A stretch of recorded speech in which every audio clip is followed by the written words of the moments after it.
Hello guys and welcome back to our channel third eye talent academy. हाँ जी student, आज हम पढ़ेंगे मैक्रो इकोनॉमिक्स का पहला chapter that is circular flow of income. हाँ जी, इनकम का मतलब क्या है? पैसा। सर्कुलर फ्लो का मतलब क्या है? इस एक सर्कल में फ्लो करना। हाँ जी, इकोनॉमी में स्टूडेंट जो भी पैसा होता है वो इकोनॉमी से बाहर नहीं जाता, वो एक ही सर्कल में फ्लो करता है। अभी हम क्लोज्ड इकोनॉमी की बात कर रही है, मतलब हम फॉरेन सेक्टर को rest of the world sector को मान के नहीं चलेंगे। हाँ जी स्टूडेंट्स, इकोनॉमी में दो सेक्टर होते हैं basically, that is house hold sector and producer sector. Producer sector का काम क्या है? गुड्स को बनाना, गुड्स को प्रोड्यूस करना। और हाउस होल्ड का सेक्टर का काम क्या है? उन गुड्स को यूज करना। हाँ जी, हाउस होल्ड सेक्टर अपनी सर्विसेज देता है प्रोड्यूसर को, और हाउस होल्ड सेक्टर गुड्स को परचेज करता है प्रोड्यूसर से। इस तरह इनकम का जो फ्लो है आपस में चलता रहता है, that is known as circular flow of income. It refer to the cycle of generation of income in the production process।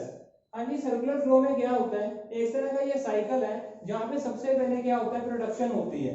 Production होने से इनकम जनरेट होगी, उस इनकम को प्रोड्यूसर डिस्ट्रीब्यूट करता है अलग अलग फैक्टर्स ऑफ प्रोडक्शन को।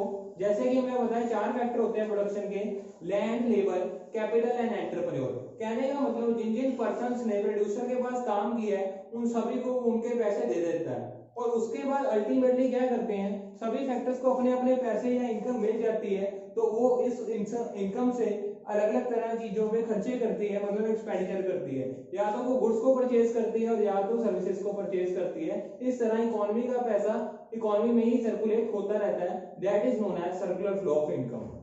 हाँ जी स्टूडेंट, अब बात करते हैं phases of circular flow of income के बारे में। हाँ जी, फेसेस कितने हैं? तीन फेसेस है सर्कुलर फ्लो के। सबसे पहले आ गया प्रोडक्शन फेज, जैसे कि डिफाइन में मैंने बता ही दिया है। ये फर्स्ट फेज है हमारा, that is related to generation of income. यहाँ पे क्या करेगा? प्रोड्यूसर गुड्स की प्रोडक्शन करेगा और इनकम को जनरेट करता है। उसने चीजें बनाई और वहां से उसने पैसे कमाए, तो पैसे कमाने के बाद जो सेकंड फेज आएगा that is known as income phase. जो पैसे प्रोड्यूसर ने कमाए हैं वो पैसे प्रोड्यूसर क्या करेगा? जो बंदों ने उसके पास काम किया है उनके बीच में उन पैसों को डिस्ट्रीब्यूट कर देगा। जैसे land, labour, capital and entrepreneur. Land को वो रेंट देगा, लेबर को वो वेजेस देगा, कैपिटल को वो इंटरेस्ट पे करेगा, और जो अगर वो खुद एंटरप्रेन्योर है तो उसको क्या मिलेगा? प्रॉफिट मिलेगा। उसके बाद नेक्स्ट फेज एक्सपेंडिचर फेज। हाँ जी, एक्सपेंडिचर फेज में क्या होगा? अब अलग अलग तरह के फैक्टर को उनके पैसे मिल चुके हैं, अब वो क्या करेंगे? डिमांड करेंगे गुड्स एंड सर्विसेज की, मतलब अलग अलग तरह की गुड्स को परचेज करेंगे या उन पैसों को किसी सर्विस के ऊपर स्पेंड करेंगे। हाँ जी स्टूडेंट, अब हम नेक्स्ट टॉपिक करते हैं, that are stock and flow variables. हाँ जी, सबसे पहले बात करते हैं स्टॉक वेरिएबल की। स्टॉक वेरिएबल वो वेरिएबल होते हैं जिसको हम पर्टिकुलर टाइम पे कैलकुलेट करते हैं। एक पर्टिकुलर एग्जैक्ट डेट होती है जिस डेट पे इन वेरिएबल को कैलकुलेट किया जाता है। जैसे एग्जांपल लेते हैं कैपिटल की। हाँ जी, जब भी हम बैलेंस शीट बनाते थे तो कैपिटल को साल के लास्ट वाले दिन, मतलब 31 मार्च उसकी कैलकुलेशन करते थे। मतलब एक पर्टिकुलर डे को देख के चलते हैं जिस डे पे उसकी कैलकुलेशन की जाती है।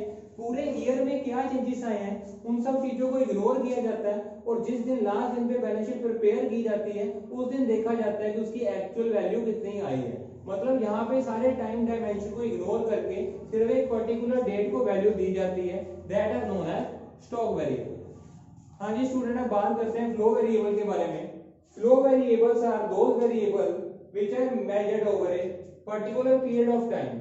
हाँ जी, जहाँ पे एक पर्टिकुलर पीरियड की बात की जाती है, मतलब पूरे साल में क्या चेंजेस आए हैं, हर एक चीज को, हर एक टाइम पीरियड को ध्यान में रखा जाता है, that are known as flow variable. कि एक वीक में, एक दिन में, एक मंथ में या एक ईयर में पूरी की पूरी टाइम पीरियड में कितने चेंजेस उस वेरिएबल में आ रहे हैं, that are known as flow variable. हाँ जी, फॉर एग्जांपल नेशनल इनकम। हाँ जी, जो कंट्री की इनकम जनरेट होती है वो सिर्फ एक दिन में जनरेट नहीं होती, वो पूरे के पूरे साल में जनरेट होती है। तो हर साल के हर दिन में कहीं ना कहीं उसमें चेंजेस आते रहते हैं, तो जिस वेरिएबल में चेंजेस आते रहेंगे continuously, that are known as flow variables.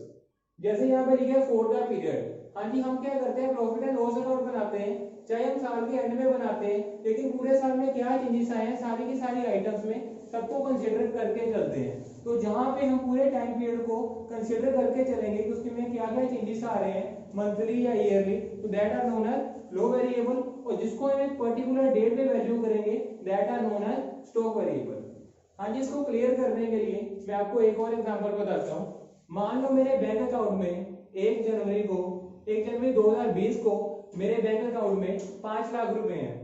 उसके बाद पर मंथ मैं कुछ अमाउंट जमा कराता हूँ बैंक में जाके। तो कहने का मतलब जो 5 लाख रुपए स्टार्टिंग में थे मेरे पास, that are known as stock variable, क्योंकि वो एक पर्टिकुलर दिन मैंने कैलकुलेट किए हैं। और जो 15,000 रुपए मैं बार बार जमा करवाता जा रहा हूँ monthly by monthly, that are known as flow variable. और साल के एंड तक जो अमाउंट आ जाएगी मेरे अकाउंट में दोबारा से, that are also known as stock variable. मतलब एक डेट को अगर देखा जाए डाटा के बारे में, वो क्या होते हैं, स्टॉक वेरिएबल। और क्वांटिटी में देखा जाए कि कितनी अमाउंट लगातार इन्वेस्ट हो रही है या कितनी अमाउंट लगातार विड्रॉ हो रही है, that are known as flow variables. हाँ जी स्टूडेंट, आई होप आपको ये टॉपिक समझ आ गया होगा। लेकिन फिर भी आपको टॉपिक से रिलेटेड कोई भी प्रॉब्लम आती है तो आप इसके बारे में कमेंट सेक्शन में मेरे से पूछ सकते हैं। हाँ जी स्टूडेंट, चैनल को जरूर सपोर्ट करते रहिए, क्योंकि आपकी सपोर्ट ही हमारे लिए मोटिवेशन का सोर्स है। चैनल को सपोर्ट करने के लिए चैनल को सब्सक्राइब करिए और बेल आइकन को प्रेस करना ना भूलिए। Thank you students, have a nice day.